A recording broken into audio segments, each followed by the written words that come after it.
Hi everybody, this is Matt. Thanks for watching and welcome back. This video is a response to a communication that I received from one of my viewers.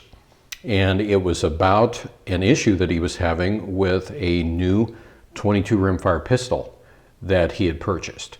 So I've got my Ruger out here, and this thing has had 1,000 rounds through it and I haven't cleaned it. But if you look at the muzzle right here, what do you see? You see dirt, and lead, all that sort of stuff. But as you look right there at the end of the muzzle, do you see any debris? No. So this is 1,000 rounds that's gone through this since I've cleaned it the last time.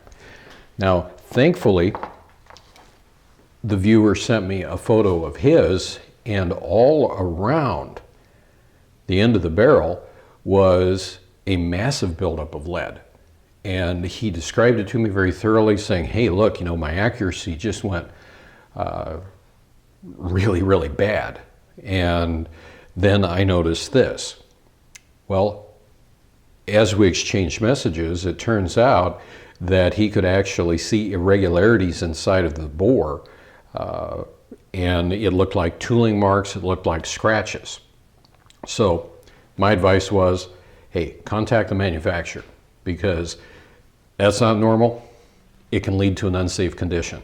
And when it comes to handling firearms, we need to be safe out there. So throw it right back into the lap of the manufacturer. Have them make it right.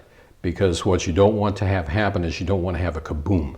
And a kaboom, for those of you that don't know, what that means is basically when the gun goes boom in your hands. Whether it's a rifle, whether it's a pistol, any way you count on it, it can make for a bad day. And this is where you really get to know a firearm.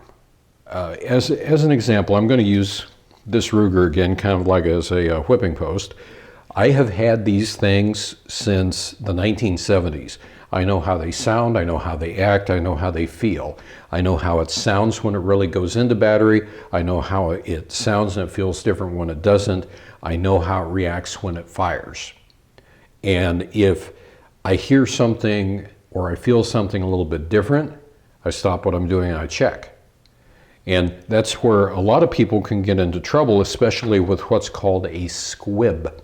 They'll be shooting along and it can be a handgun or a rifle and the gun goes boom. However, it was a little bit softer. You still had a case eject, but it just didn't sound quite right, and it was softer. And you've all seen the videos of what can happen with a squib load. Basically, the primer went off, the powder didn't ignite properly. If there was powder in there at all, the projectile traveled about halfway down the barrel and it stopped. So a round gets chambered, you hit the bang switch, and boom. You see barrels fly off of ARs, you see ruptures occur in handguns, and like I said, that makes for a bad day. So pay attention when you're on the range.